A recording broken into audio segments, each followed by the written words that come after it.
Hello and welcome, this is Crimson Panda Productions, and today I am going to be showing you how to make this effect.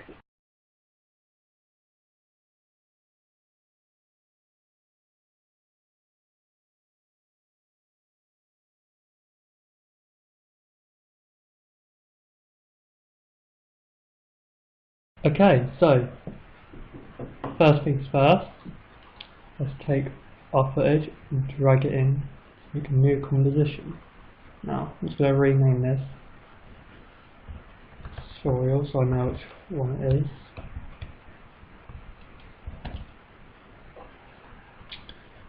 So there we go, we've done that. So this layer here will be our main main base layer.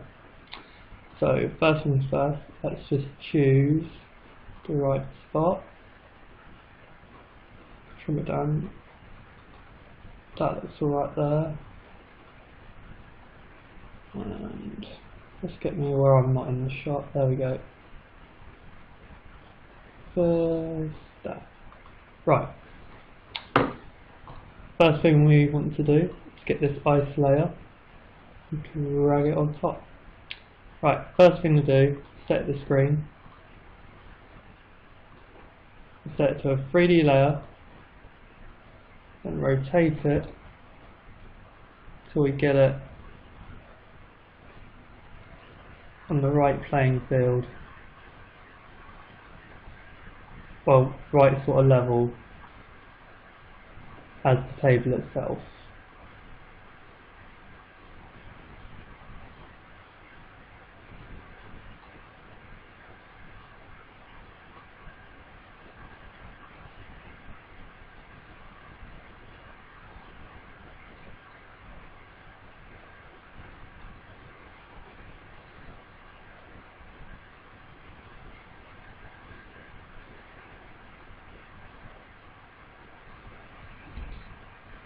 So let's scale that up. Don't worry, we won't be using all of it. Okay, as you can see, it covers everything, and that's not what we want at all, so let's just find it. There we go. See how my hand crosses through the ice somehow? Right, that's not how it's meant to be. First things first, actually, before we do that, hold Alt and then press the close bracket or square bracket mark, and you can see that it's shortened to wherever my mark is placed. This is really handy so you know exactly where you need to be and not have to go, oh, drag, but you can like click them all, then they all go to that point, and same thing, so easy. Right, anyway, back into the thing. The first thing that we'll need to do is mask out what should not be caged by ice. So this will be the chair, my arm and hand, the placemat, and my body. So what we're going to have to do is duplicate this main layer 4 times, drag them to the top. Now this one's going to be our hand. And if we just take all these off. Oh, don't forget to take off sound if you're not using sound. I won't be, so this is what we're going to use it for. Okay, so I'm just going to show you this first part of what I do, and then I'll let you continue from there. Okay, so mask out my arm. For this sort of effect, you'll need to be extra careful of how you mask it, otherwise it won't turn out as good as you hope. So try and use plenty of masks as you can. If you've used After Effects enough, you know how much masking and rotoscoping is a pain, and if you don't know what it's like, you'll get used to it very fast. You'll love to hate it. It's the most useful tool, but you'll hate it.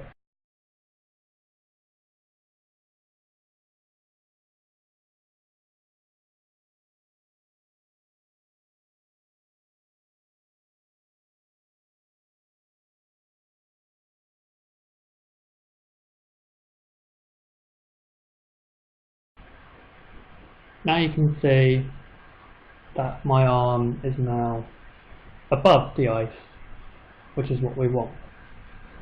But it still doesn't look very good. It feels like it shouldn't be there. So what we're going to have to do here is feather it out.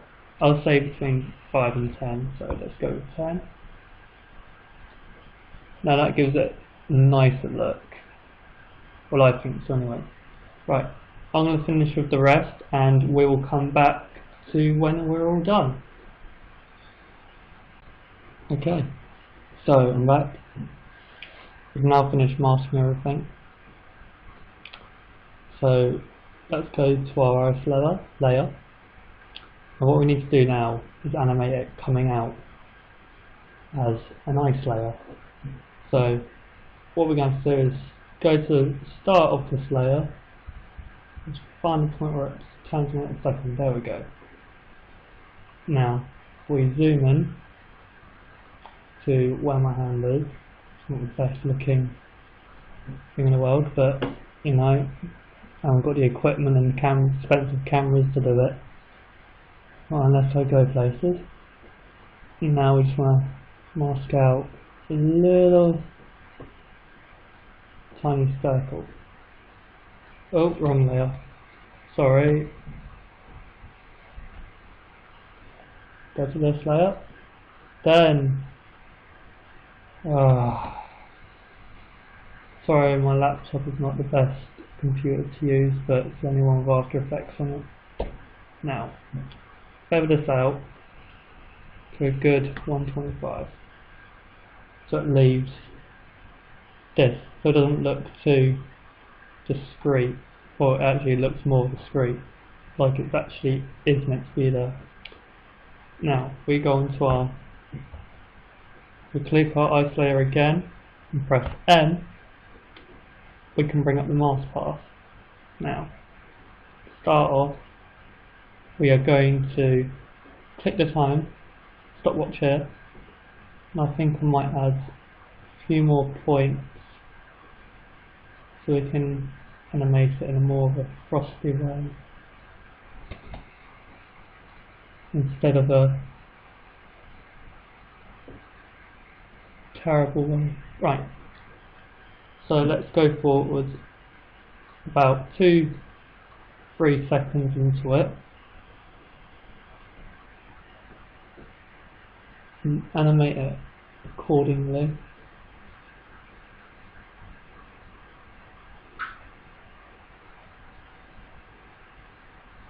Oh, that's perfect. Though I don't want that. So I have to do. So I made this nice little star shape. So how it looks is like that.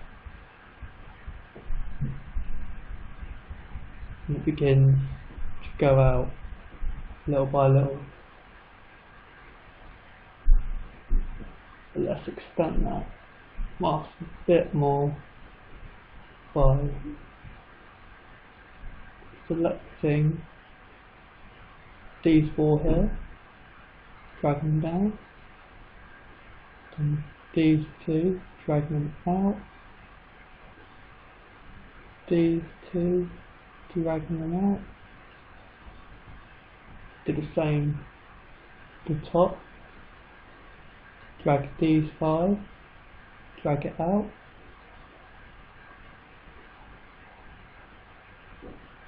grab these 2, drag it out, then grab these and drag it out. Now you just repeat this process until you each reach the end of the table. But a nice little effect we're going to get around here, and I'll come back as soon as I got it all done. Okay, and we're back. So now that we've done this, that is the base of your effect, but to make it more believable is to also freeze over these placemats. Now, that's a little bonus because I've totally forgot about them and I was like, well, we take that layer off, oh, I haven't done that, it doesn't look as believable as I think it could be.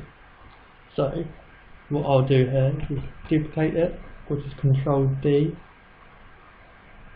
place the layer over the placemat and all the other layers, go to the mask, delete it, hide the layer but still have it selected, just go around the placemat,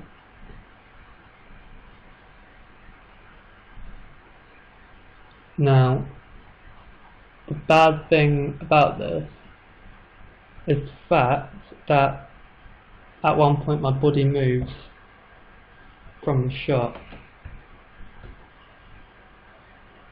Now that I've actually done that, it doesn't really blend in, so you might need to turn the opacity down to about 75%. Blends in quite nicely there.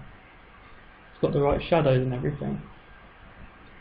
But we might need to bring out these points a little bit.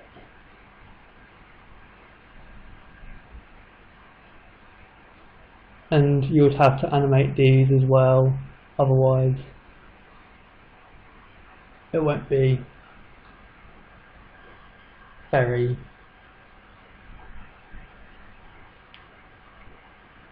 because it will just appear there for no reason. So I'll do that as well. Just quickly rush through this.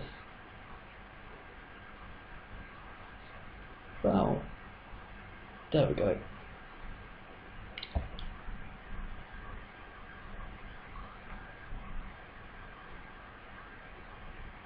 Forward.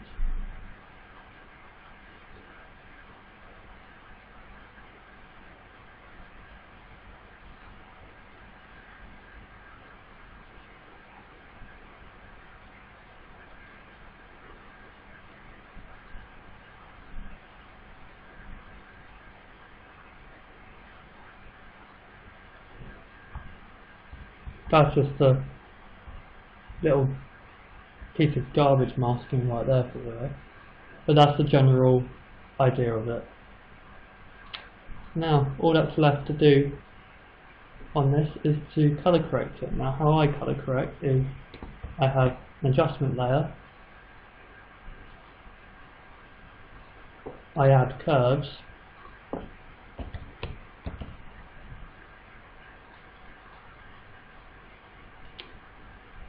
to do the adjustment layer, and just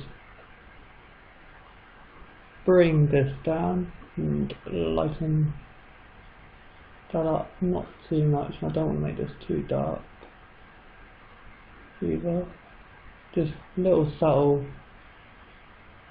movements. Right, the red, bring it down quite a bit because red's very warm and we don't want that. It's meant to be a really cold place. Bring the blues up just a little bit of it also, little hint. Green. I have to bring those reds up just a little bit. Now that's a huge difference.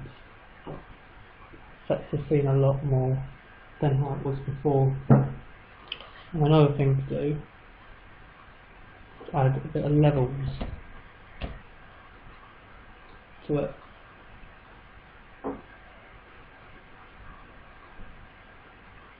So just darken the whites down.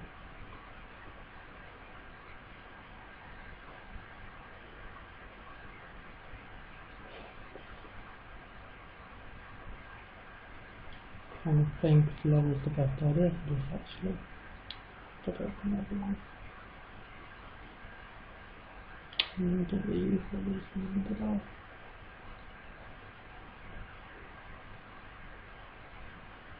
Well, okay, never mind about the levels, because really that looks really different than that one.